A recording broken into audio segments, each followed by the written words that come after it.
The war ended on a Tuesday. I remember that because Tuesday had always felt like an ordinary day, the kind of day nothing changed on.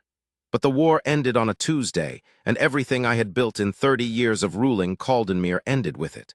Not in fire, not by a foreign blade. It ended because the man I had trusted with my left flank, with my pack's supply lines, with the names of our wounded, my general, Corin, who had eaten at my table since we were boys, had sold those names to the Eastern Coalition for a pardon and a title. 43 of my wolves died in the pass at Grevholm because Corin gave them up. I killed him myself 3 days after I found out. I did not rage, I did not shout. I walked into the cell where they were holding him, and I stood in front of him for a long time, and then I did what a king does when his pack has been bled for someone else's ambition. It was necessary. It did not make the 43 any less dead. It did not fill the hall at Caldenmere, which had once been so loud you could hear the pack's dinners from the courtyard, and now sat quiet enough that a candle going out was an event. That was 3 years ago. I am telling you this because I want you to understand what Wren walked into the night she came to the keep. I want you to understand what she was up against, not me exactly, but the thing I had become. The court physicians called it grief rage, as though naming it made it tidier. My pack elders called it the king's sorrow and spoke of it in hushed voices when they thought I wasn't in the corridor. My beast, the wolf part of me, the old northern lichen blood that had run in Caldenmere's kings for 200 years, my beast had stopped responding to anything like calm. It was always close to the surface. It had bitten 2 healers, not badly. Enough. I had not intended to let a 3rd healer inside the keep. Elder Marin had sent word from the village that a traveling herb woman was passing through, and could she please, my king, be permitted to stay 1 night before the snowstorm closed the road south? And could she perhaps, just perhaps, be allowed to look at the pack wolves in the east wing, 3 of whom had a winter fever that was not responding to what the pack's own physicians were giving them? I said no. Elder Marin sent word again an hour later. The storm was already closing. The woman had nowhere to go. I said she could sleep in the stable annex and leave at first light. Marin sent a 3rd note. The wolves in the east wing had spiked high fevers. One was a pup. I did not answer, but I did not send back a refusal either. That, I think, was the first time in 3 years that I had not known exactly what I wanted. It unsettled me more than I can tell you, this small pause, this absence of certainty. I sat in the great chair in the main hall with a fire at my back that kept guttering in the draft from the north window, and I stared at the empty long table, and I thought, 1 night.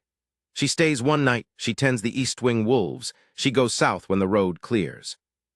That was all I was agreeing to. She arrived after dark in the middle of the storm.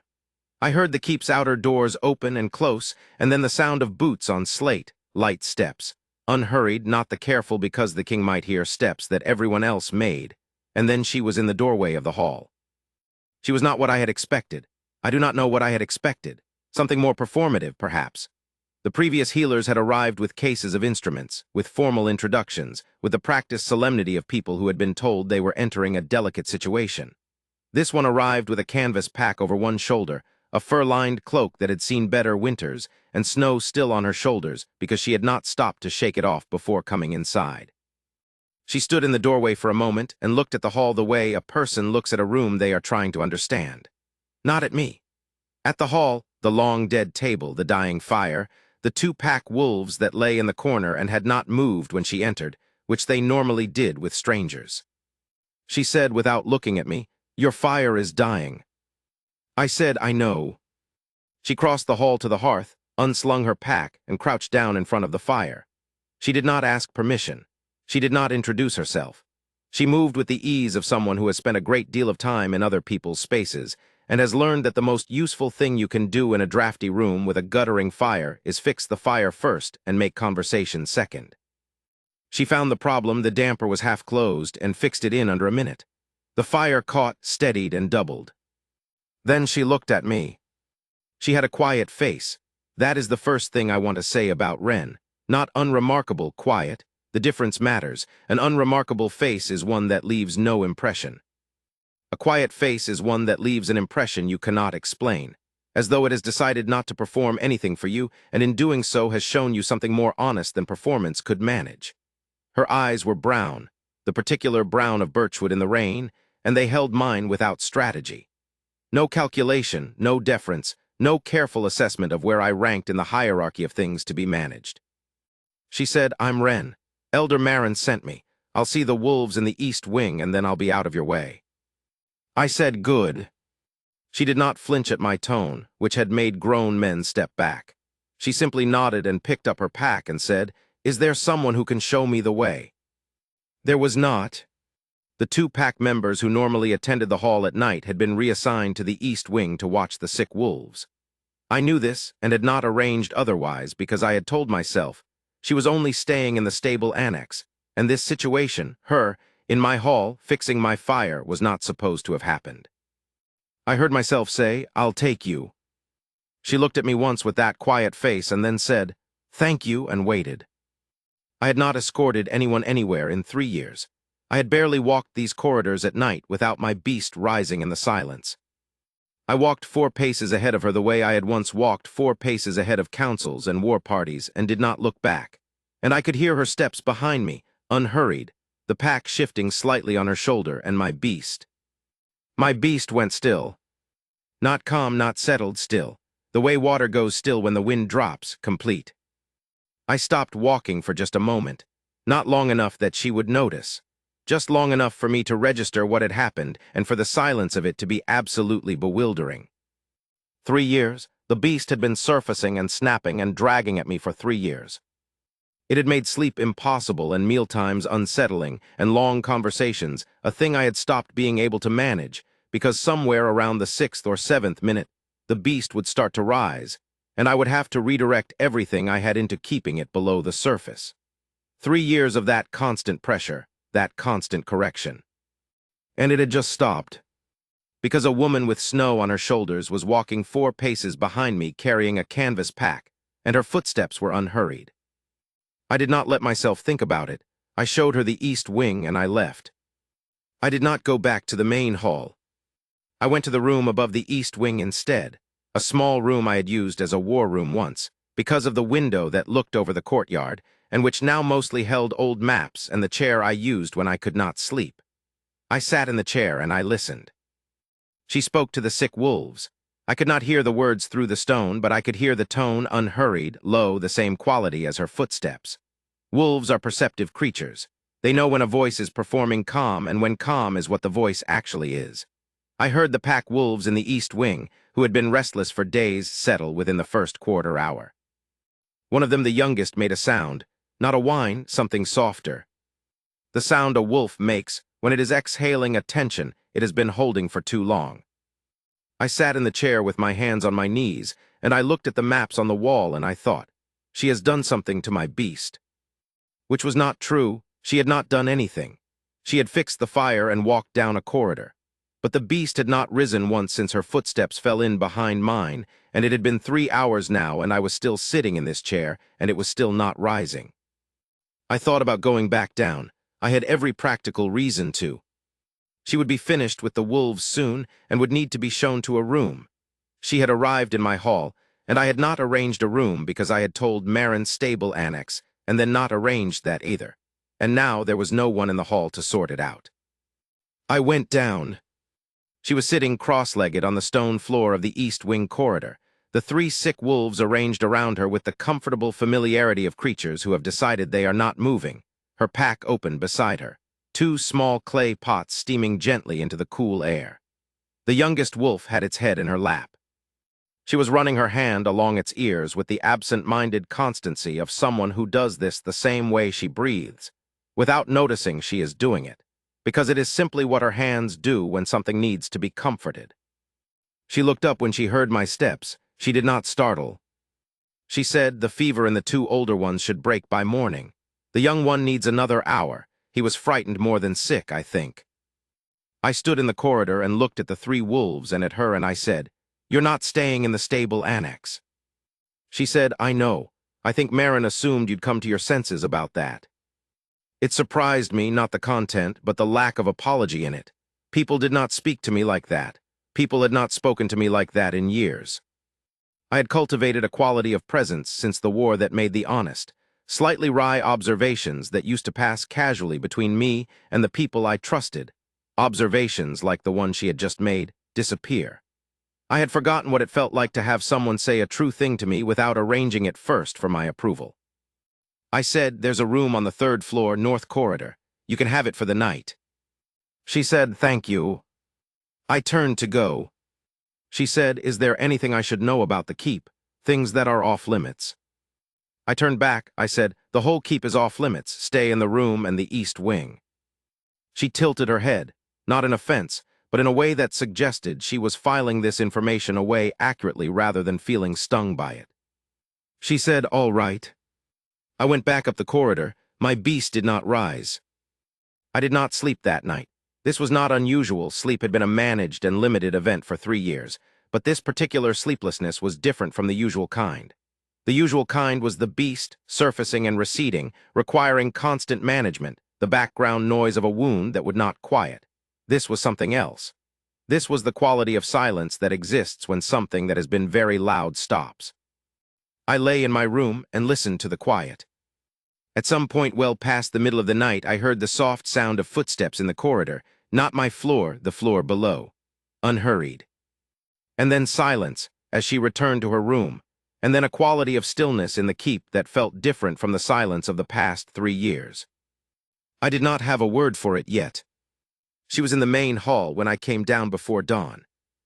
She had found the kitchen stores and made tea, not with ceremony but with the same practical ease with which she had fixed the fire, locating the things she needed without fuss and using them. She had set 2 cups, not with any statement, not with any expectation. They were simply there, the way you put a cup out when you are in a space and there is another person in the space. I sat down. She poured tea. We did not speak for a while. The fire was burning well. She had seen to that again, apparently, before I came down, and the hall had a quality it had not had at this hour in years. Not warmth, exactly, or not only warmth. The sense of a room being used for the purpose it was made for. She wrapped both hands around her cup and looked at the long table. She said, "How many people used to sit here?" I said, "On a full night, 60, 70. She said, "That's a good table for 60 people. I said, "It was built for it." She nodded slowly, the way she seemed to process most things, not slowly because she was slow, but slowly because she was actually thinking rather than performing thinking. She said, "And now?" I said, "Now it's just the table." She was quiet for a moment. Then she said, "That must be very loud in its way." I looked at her. She did not look away. She was not trying to make a point. She had simply said a thing that was true. It was one of the truest things anyone had said to me in 3 years. An empty room full of people who are no longer there is very loud. I had not known anyone else understood that. I said, "Yes." She nodded and drank her tea. We stayed at the table, while the light outside the high windows went from black to gray to the particular pale silver of a winter dawn. She told me about the pup wolf, that he had slept through the night, his fever down, that the frightened energy in him had eased, and I listened and said nothing. But I kept listening even after she had finished because I was aware, with a peculiar precision, that my beast was still quiet, and that it had been quiet for the entirety of the hours since she had first walked down that corridor behind me. She asked me about the birchwood that pressed up to the north wall of the keep. She had seen it in the dark and wanted to know how far it went. I told her. The birchwood had been my mother's particular territory.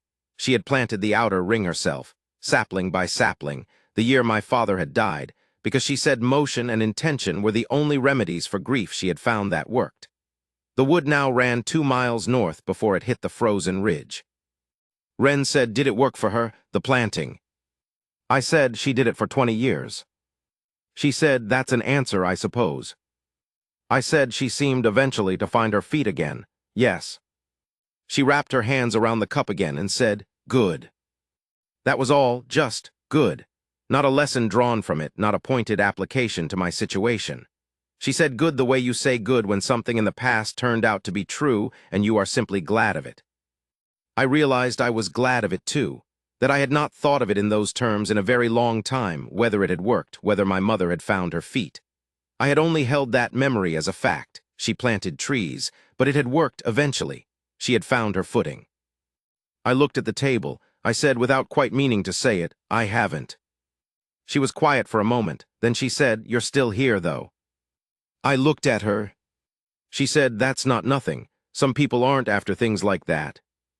The simplicity of it cut through something I had spent 3 years building. All the fortifications, the distance, the beast kept barely below the threshold. Not demolished them, but opened a small window in them. I felt the cold come through the window, and the air, and something else that I had not felt since before the war. The particular quality of being in the presence of someone who was simply seeing you, not assessing you, not managing you, not afraid of you. I did not know what to do with it. I said, "The road south will be clear by mid-morning." She said, "I know." I said, "You'll be able to go." She said, "Yes." I stood up from the table. I said, "The East Wing wolves, if you need to check on them once more before you go." "I will," she said. I walked back to the far end of the hall. I stood at the window that looked out over the frozen courtyard, and I put my hand on the cold glass, and I looked at the birchwood beyond the wall, bare and silver in the winter light. And I thought about my mother planting it sapling by sapling for 20 years, and something moved in my chest. Not the beast, not the surfacing rage that had been my companion for 3 years. Something older, something that had been very quiet for a long time. I did not examine it, but I did not dismiss it either. She checked the wolves. The 2 older ones were improved. She left instructions for the pack's physician on the herbs to continue. The pup lifted his head when she came in and wagged his tail twice, slow and definite, which the pack physician said the animal had not done in a week. She scratched his ears. She told him he was going to be fine in the offhand, certain tone of someone who is stating a fact rather than offering hope. Then she went back to her room on the 3rd floor to collect her pack. I was in the courtyard when she came down, seeing to the pack's morning dispersal, a task I had resumed not because I particularly wanted to, but because it needed doing, and I was the one who needed to do it. I heard her boots on the stone behind me, and I turned. She had the canvas pack on her shoulder and her cloak tied. She looked the same as she had arrived, unhurried, with that quiet face that showed everything and performed nothing. She said, "Thank you for the room." I said, "The road east branches at the Holland crossing. Take the southern fork. The northern one floods when the snow melts off the ridge." She looked at me, a small pause. Then she said, "I know the Holland crossing, but thank you." I said nothing.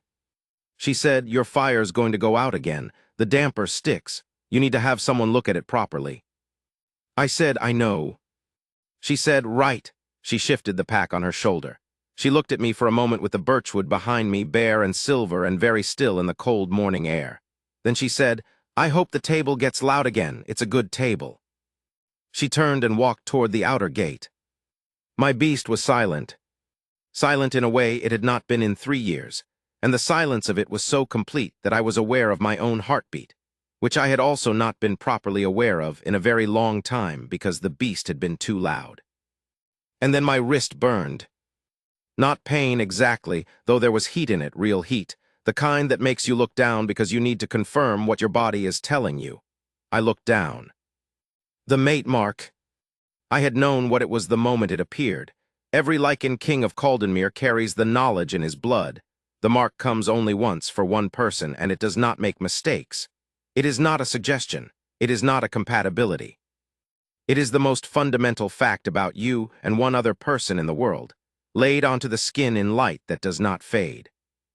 It was burning on the inside of my left wrist, a crescent and a branch pattern, the old Caldenmere form, deep gold at the edges and silver at the center, and it was burning with a steadiness that told me it had not appeared because she was close.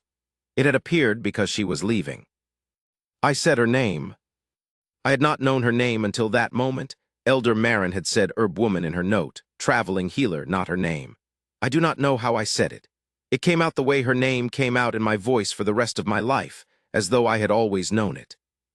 Rend. She stopped at the gate. She turned around. I was crossing the courtyard. I did not run. I have never run in my life in anything except a battle, but I walked with an urgency that I imagine was visible. I held up my wrist. She looked at it. She looked at it the way she looked at everything, steadily, without panic, without the performance of a reaction.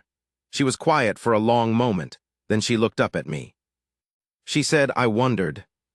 I said, "You knew." She said, I wondered, I didn't know, I don't carry the mark the way you do. She was quiet again. Then she said, the beast went still, didn't it? When I came in. I said, the moment you walked in the corridor behind me. She said, that was when I wondered. I stood in the middle of the courtyard with my wrist burning gold and silver in the winter light, and I looked at her and I felt, running beneath the astonishment, a quality of recognition I had no framework for and had not expected to feel in this life. Not relief exactly. Not even joy, not yet. Recognition. The particular certainty of a thing you have never seen before but know immediately to be true. I said, you were going to go. She said, the road south would have been open. I said, you knew something was here. She said, I thought something might be, but you didn't want anyone here, and I'm not. She stopped. She looked at the birchwood. Then she looked at me again. I'm not the kind of person who stays where I'm not wanted. I said, you fixed my fire. She said, that needed doing. I said, and the damper. She said, that also needed doing. I said, Wren, the name settled into the cold air between us. You are wanted here. She held my gaze for a long moment. Her face, still quiet, still without performance, did something small and real, which was that the controlled steadiness of it became something slightly less controlled. Not collapse, not weakness. The small change that happens when someone who has been holding themselves very carefully is met with something that makes the holding unnecessary. She said, I should probably look at that, Mark. I said, yes. She came back across the courtyard. We went back inside. She sat at the long table and I sat across from her, and she examined the mark on my wrist with the same careful attention she had given the sick wolves in the East Wing, serious, methodical, a craftsperson appraising her material. She asked me questions about the Caldenmere mate mark that she knew the answers to, I thought, but was asking anyway because she wanted to hear me explain them. What it means, when it appears, whether it has ever been wrong. I told her, it means she is the one. It appears when the one is leaving or in danger of being lost. It has never been wrong in 200 years of Caldenmere's recorded history. She said, never. I said, never. She was quiet. She was looking at the mark, not at me, and the mark was looking back at her in the way marks do, with a kind of insistence. The gold was still warm. The silver was steady. She said, I came through this way because the Thornfield Pass closed early this year, and I had to reroute. I said, yes. She said, I wasn't meant to be in Caldenmere at all. I said, no. She said, and a pup got sick. I said, 3 of them. The pup was what Elder Marin mentioned in the 3rd note. She said, and you said no twice. I said, I did. She said, and then you didn't say no a 3rd time. I said, no. She looked up at me then. She said, that's a great deal of things having to go a specific way. I said, destiny is, in my experience, not subtle. She made a sound that was almost a laugh, not quite, but the territory adjacent to it. Something relaxed in her face that I had not realized was held. She looked at the mark on my wrist, and then she set it down, gently, on the table, not releasing my hand entirely, which I noticed, and which my beast registered with a quality of stillness so complete it felt like the inside of a held breath. She said, I don't know what this looks like. For me. I know what it means for you, the mark, the Luna, all of it. I know what your people's traditions ask of you. But I've been traveling for 6 years, and I'm not. She stopped, looking for the right words. I'm not a court person. I'm not a pack person. I don't know how to be the Luna of Caldenmere. I said, I don't know either. She looked at me. I said, I haven't been the king of Caldenmere in any meaningful sense for 3 years. The court is not the court it was. The pack is not the pack it was. I am not. I stopped. I looked at the long table. I'm not what I was. She said, no, but you're what you are. I looked at her. She said, which is still here, still getting up before dawn, still caring whether a pup's fever breaks. She paused, still honest about what it cost. I said, you got all of that in one night. She said, I told you. I wondered. I looked at her hands on the table, at the mark still warm on my wrist, at the birchwood outside the high windows, and I thought about my mother planting it sapling by sapling for 20 years and finding her footing eventually. And I thought about the 43 and about Corin. And I thought about 3 years of the beast surfacing and the hall going quiet and the fire going out. And then I thought about 12 hours in which none of that had happened. I said, stay. She was quiet for a moment. Then she said, I'll need to send word to the villages I was expected in, Dorvith and then Skirring. They'll need someone else to come. I said, I'll send writers. She said, and I'll need to think about it. I said, how long? She looked at me with that quiet, unperforming face and said, longer than a morning. I said, I'll have the room on the 3rd floor kept ready. She said, North Corridor. I said, North Corridor. She looked at the table for a moment, at the length of it, the empty length, the 60 or 70 seats of it, and then she said, it's a very good table. I said, it was built for a full hall. She said, I know, a pause, you could rebuild a hall. I said nothing. She said, not today, but it's possible to rebuild a thing if the material is still there. I said, is it? She said, you've still got the table. She stayed 3 days. She did not decide in a morning. She decided in 3 days, which was correct. She was not a person who performed decisiveness. She was a person who decided, and then the decision was made. During those 3 days, she went back to the East Wing every morning and checked the wolves, who improved at a rate the pack's physician described to me as remarkable, though I suspected it had less to do with the herbs and more to do with the fact that a pack wolf heals faster when someone near them is not afraid. She fixed the damper properly. She borrowed tools from the keep's carpenter and did it herself, and when I found her on the hearth with her sleeves pushed up, she said simply that if it was going to get done, it might as well get done. She walked the north yard in the mornings, alone in the cold, for about 20 minutes. I learned this because I saw it from the war room window on the 2nd morning, and then, without quite deciding to, went down to the courtyard on the 3rd morning and walked with her. We walked in silence for most of it, which was not uncomfortable. It was the kind of silence that exists between two people who have already said some of the important things and are giving the rest of the important things room to arrive in their own time. At the far end of the courtyard, where the north wall met the birchwood, and you could see the trees very close, bare and silver and very still, she stopped walking and said, "The mark hasn't faded." I said, "It won't." "Not now." She said, "I know." She was looking at the trees. She said, "I've been moving for 6 years because it was the right thing to do. I had a village in the south before, a small one. There was a sickness and I couldn't stay. I'd done everything I could do and staying would have only—" She stopped. "I needed to move, so I moved." I said, "And now?" She turned and looked at me. She said, "Now I wonder if I'm done moving." I said, "You don't have to be done moving. Caldenmere's healers ride out to the villages in summer. The 3 East Wing wolves will need someone who understands them. Elder Marin's settlement 6 miles out has always needed a healer closer to hand." She looked at me for a moment. She said, "You've been thinking about this." I said, "I've been thinking about what would make it possible." She looked at the trees again. Then she said, "I'm not asking to be a court Luna. I'm asking to be—" She searched. "Wren, who lives in Caldenmere and knows the wolves and has the North Corridor room." I said, "That is exactly what I'm asking." She said, "And in time?" I said, "In time, whatever you want it to be, the mark is not a demand. It is a—" I looked at my wrist, at the silver and gold still steady in the cold light. "A certainty. What we build from it is ours to decide." She was quiet for a long time. The birchwood was very still, no wind, every bare branch held in its exact position as though the morning had stopped to wait. She said, "All right." I said, "All right." She said, "I'll stay." The simplicity of it was what broke through. Not a declaration, not a ceremony. Just, "I'll stay."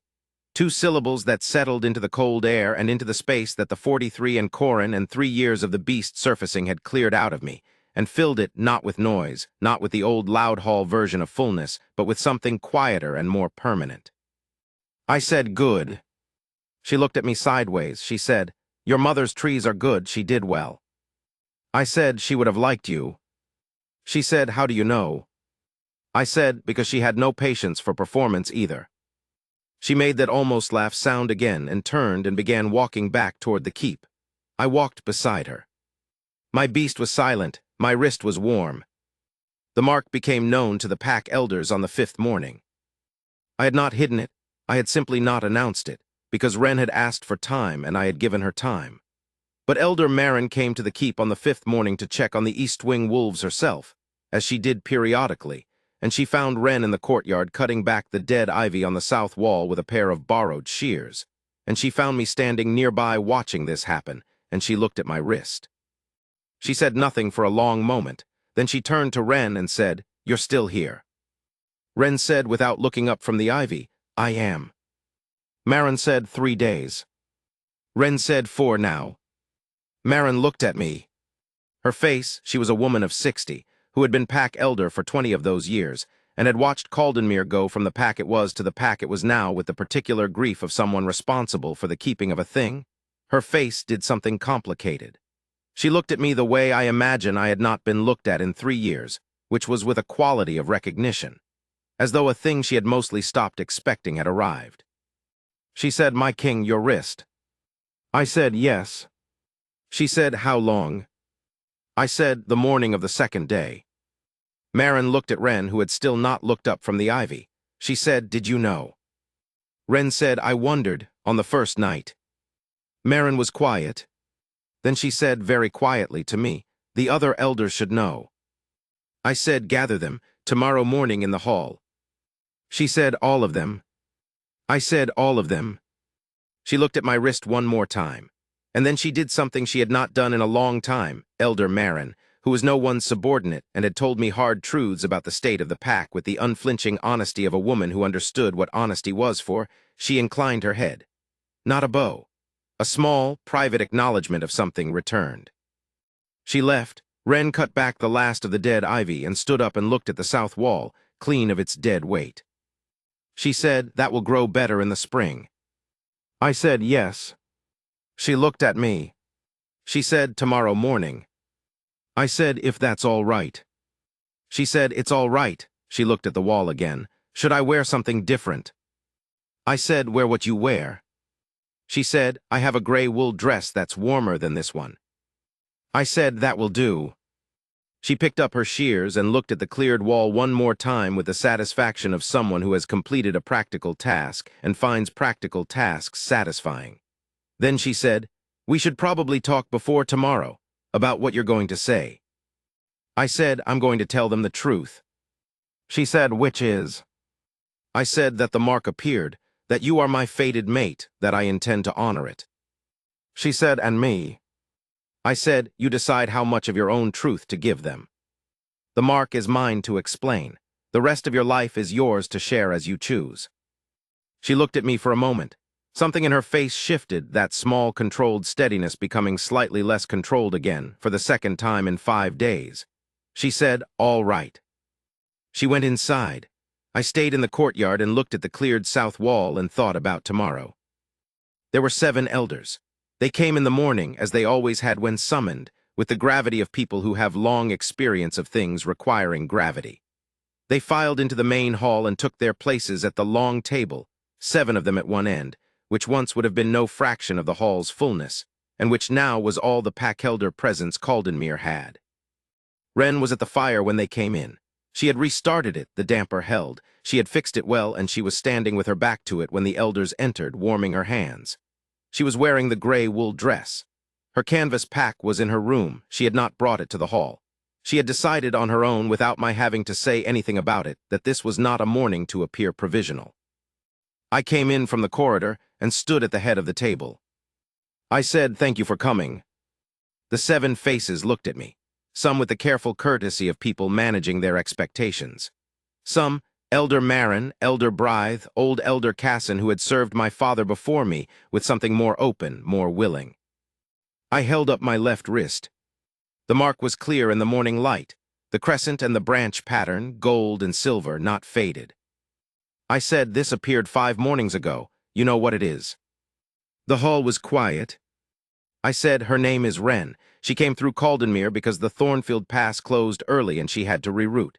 Elder Marin sent me 3 notes asking that she be allowed to shelter from the storm and see to the East Wing wolves. I said no twice. The 3rd time, I stopped. I looked at Ren, who was watching me from the fire with her quiet face, her hands still. The 3rd time I did not say no. Elder Casson, who was old enough to have no patience left for ceremony, said, "And the beast?" I said, "The beast has been silent for 5 days." The hall was quiet again, a different quiet. The particular quiet of people, in the presence of the thing they had hoped for, but had stopped allowing themselves to expect. I said, I am not the king I was, I know this. Caldenmere is not the pack it was, I know this also. But the mark does not appear for what has been lost, it appears for what is possible. I looked at the long table, the empty seats, the good wood, the length of it. I intend to honor it. I intend to honor her. The rest of what Caldenmere rebuilds, that will take time, and it will take all of us. But this morning I am telling you that there is a Luna for this keep, if she will have it. And I am asking her that question now in front of you, because she deserves to be asked openly, and you deserve to hear the answer. I looked at Wren. The 7 elders looked at Wren. She was very still at the fire. The gray wool dress was warm against the cold morning light from the windows. The fire was steady behind her. She said, I'm not a court person, and I don't know your traditions, and I fixed your damper with borrowed shears, and I've been traveling for 6 years, and I don't know how to be who you need me to be. She stopped. The hall waited. She said, but I know how to stay, and I know how to learn, and the mark, she looked at my wrist across the long hall, is not something I can explain away. I felt it. On the first night when I walked in that corridor, something settled. She looked at the elders one by one with that direct and performing nothing gaze. I'm not asking to be your Luna. I'm saying the mark is real, and the king is real, and I intend to be here. What that makes me in time, that's for all of us to figure out. Elder Marin bowed her head. Elder Brythe, who had not bowed to anything in 20 years, inclined his head. Then Elder Casson, slowly. And then the others, one by one down the table, 7 elders of Caldenmere's decimated pack, doing the thing that packs do when a truth arrives that has been too long absent. Wren looked at me across the long table. I looked at her. My wrist was warm. My beast was silent.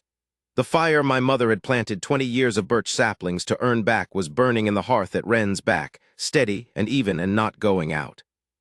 The weeks after that were quiet, the way the weeks after a long storm can be quiet, not because nothing is happening, but because the noise that was covering everything has stopped, and what remains is the actual texture of things. Wren moved out of the North Corridor room and into the rooms adjoining mine, which had been empty since before the war. She did not make a ceremony of it. She brought her canvas pack and her cloak and the clay pots she kept her traveling herbs in, and she set them on the windowsill where the light was best, and that was that. She went to Elder Marin's settlement twice a week, and to the outer villages when they sent word. She taught the pack's physician 3 new approaches to fever management, and 2 to wound care, and 1 to the specific exhaustion that settles into pack wolves after a prolonged winter, which the physician wrote down with a seriousness that made me glad there was someone in the keep who had things worth writing down. She learned the pack wolves by name, one by one, with a patience and interest that the wolves registered quickly and repaid in the way wolves repay things they value.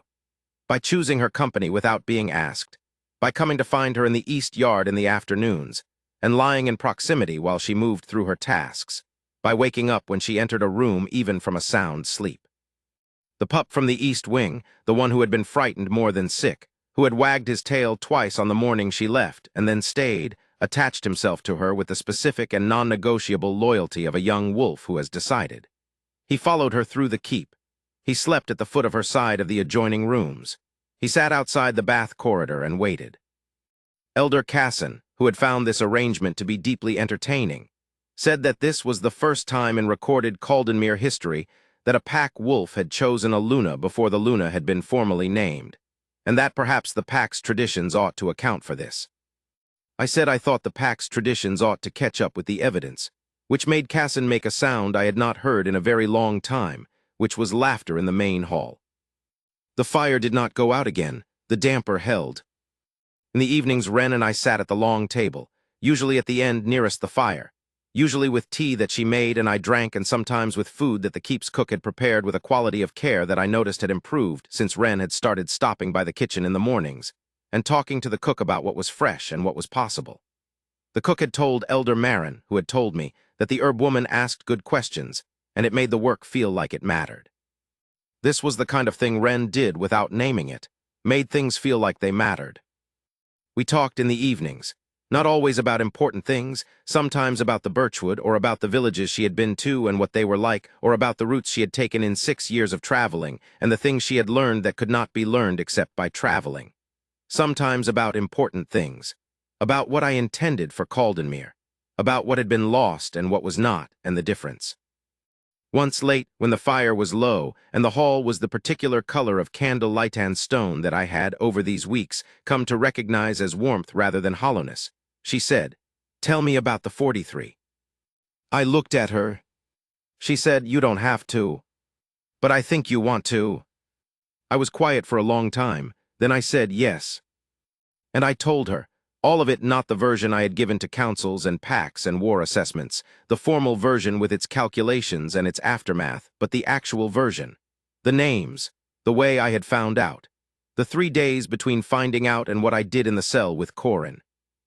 The morning after, which had been the worst, because the morning after was the first morning on which nothing was still to be done, and there was only the silence of the hall and the 43 dead, and the question of what a king does next. She listened. She did not say she was sorry. She did not offer reassurance.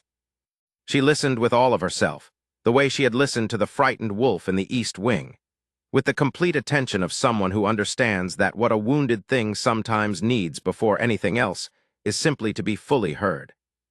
When I was done, she was quiet for a while. Then she said, "They were your people." I said, "Yes." She said, "You keep them then."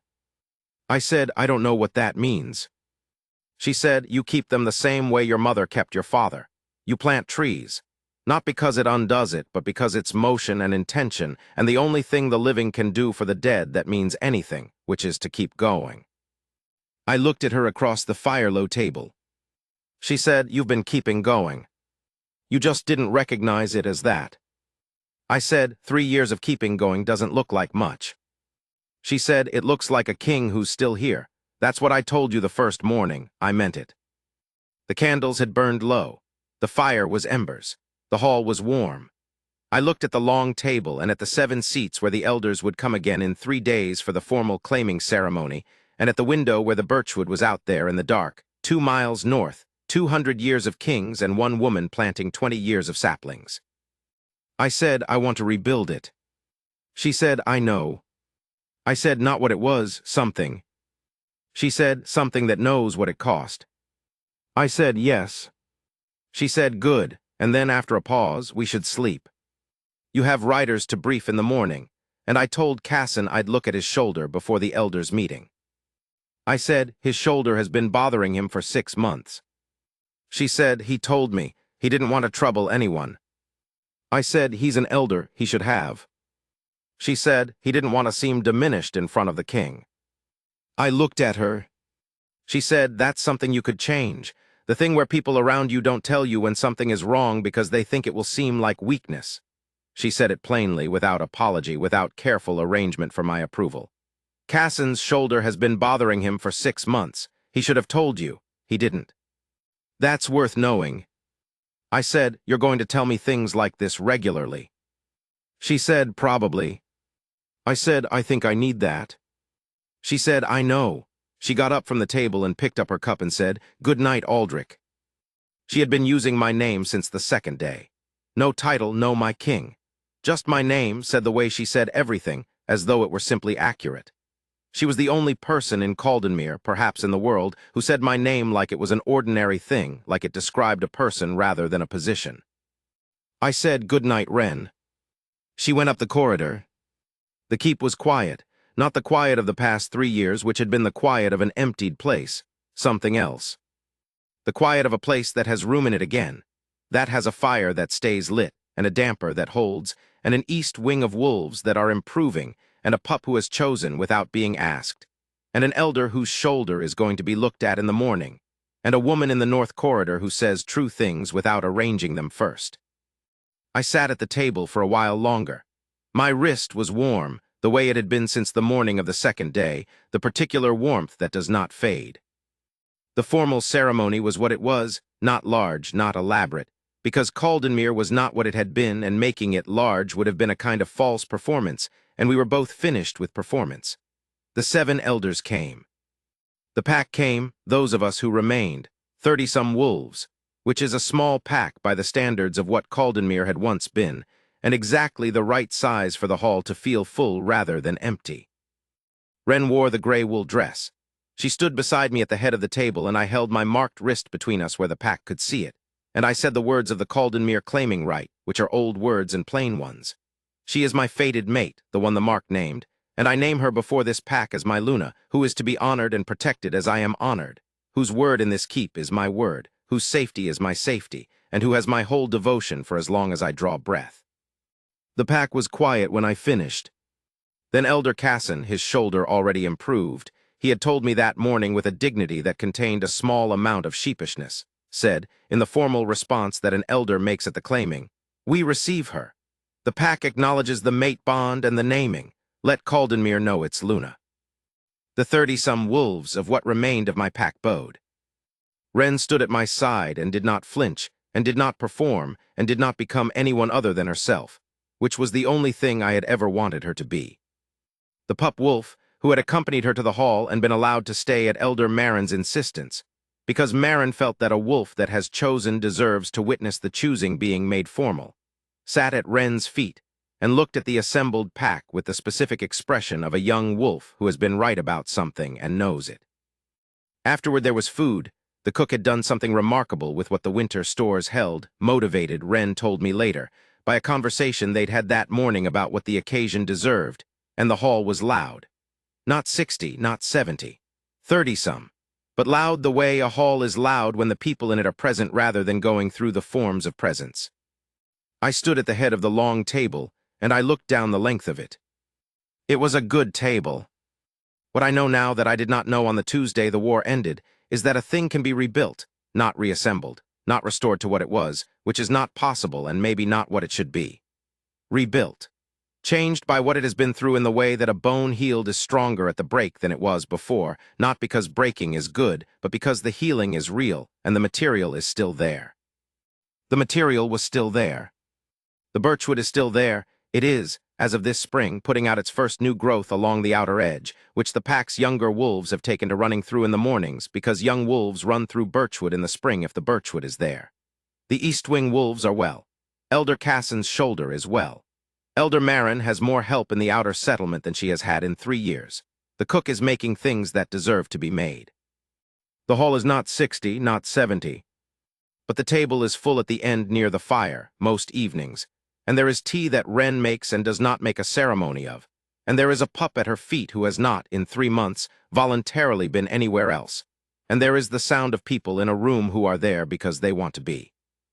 My beast is silent, my wrist is warm.